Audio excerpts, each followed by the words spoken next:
ഡെസ്കിൽ നിന്ന് ഒരാൾ ഈ സിനിമ പോയി കണ്ടിട്ടുണ്ട്. അപ്പോൾ നമുക്ക് അയാളോട് തന്നെ ചോദിക്കണം എങ്ങനെ ഉണ്ടായിരുന്നു ഈ സിനിമ എന്ന്. അമൃതയാണ് ചേരുന്നത് നമ്മുടെ ഡെസ്കിൽ നിന്ന്. അമൃത, നമുക്കറിയാലോ അല്ലെ, അതായത് ഈ ഇന്നാത്താൻ കേസുകൂടെ എന്നുള്ളൊരു സിനിമ സമീപകാലത്ത് ഏറെ ശ്രദ്ധിക്കപ്പെട്ട ഒരു സിനിമയാണ്.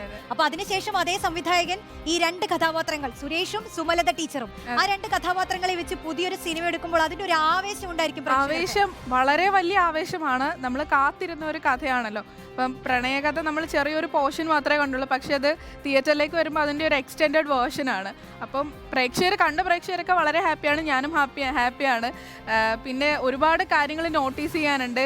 രതീഷ് ബാലകൃഷ്ണ പൊതുവാൾ ഈ സിനിമ സംവിധാനം ചെയ്തിരിക്കുന്ന രീതി തന്നെ വളരെ വ്യത്യസ്തമാണ്. എൻ്റെ മേക്കിംഗ് രീതി ഒരു നാടകത്തിൻ്റെ രീതിയും സിനിമയും കൂടെ ബ്ലെൻഡ് ചെയ്യുന്ന ഒരു രീതിയിലേക്കാണ് ആക്ച്വലി സിനിമ പോയിരിക്കുന്നത്. പിന്നെ കാസർഗോഡ് എന്ന് പറഞ്ഞ ജില്ലയിലെ എനിക്ക് തോന്നുന്നു ഒട്ടുമിക്ക നല്ല കുറേ ആർട്ടിസ്റ്റുകളൊക്കെ സിനിമയിൽ വന്നിട്ടുണ്ട്. അവരുടെയൊക്കെ ഒരു ഗംഭീര പെർഫോമൻസ് നമുക്ക് കാണാൻ പറ്റും. പിന്നെ സിനിമയിൽ എടുത്തു പറയേണ്ട നല്ല മ്യൂസിക്കാണ്. ഡോൺ വിൻസെന്റിന്റെ മ്യൂസിക്കൊക്കെ അടിപൊളിയാണ്. റോഷൻ കണ്ടു നോക്ക്, ഉറപ്പായും തിയേറ്ററിൽ പോയി കാണും. അടുത്തൊരു സിനിമയെ കുറിച്ച് പറയുകയാണെങ്കിൽ തന്നെ ഇപ്പൊ ഈ ഗുരുവായൂർ അമ്പല നടയിൽ ഈ ആടുജീവിതം ഇങ്ങനെ ഹിറ്റായി നിൽക്കുന്ന ഒരു സമയത്ത് പൃഥ്വിരാജിന് വലിയ രീതിയിലുള്ള അഭിനന്ദനങ്ങളാണ് ആടുജീവിതം നേടിക്കൊടുത്തത്.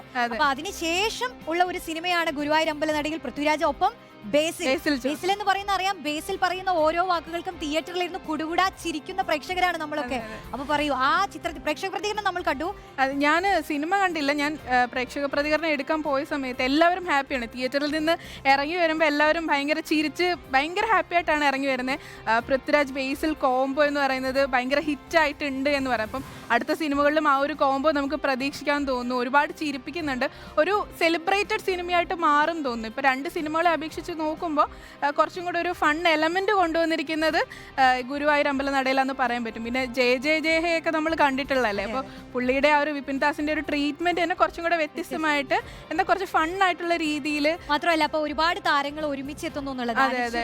നിഖിലയായാലും ബേസിൽ, പൃഥ്വി, അങ്ങനെ ഒരു കൂട്ടം ആളുകൾ, കുറെ പുതുമുഖങ്ങൾ ഉണ്ട് തോന്നുന്നു. തീർച്ചയായിട്ടും ഒരുപാട് പുതുമുഖങ്ങളുണ്ട്. അതുപോലെ ഭയങ്കര ഫണ്ണാണ് സിനിമ എന്ന് പറയുന്നത്. പക്ഷേ ഈ രതീഷ് ബാലകൃഷ്ണ പൊതുവാളുടെ സിനിമ എന്ന് പറയുമ്പോൾ കുറച്ചും കൂടെ ക്രിട്ടിക്കലി നമുക്ക് അധികം ചിന്തിക്കാനുള്ള സിനിമയാണ്. അതിനൊരു പൊളിറ്റിക്സ് പറയുന്നുണ്ട്.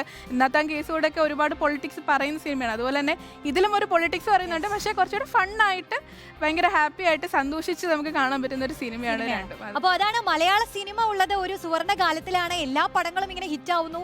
ഇതെല്ലാം പോയി തിയേറ്ററിൽ പോയി കാണണ്ടേ എന്നുള്ളൊരു കാര്യത്തിൽ മാത്രമാണ് പ്രേക്ഷകർക്ക് ഒരു ആശങ്കയുള്ളത്. എല്ലാവരും തിയേറ്ററിൽ പോയി തന്നെ പടം കാണുമെന്ന് പ്രതീക്ഷിക്കുന്നു.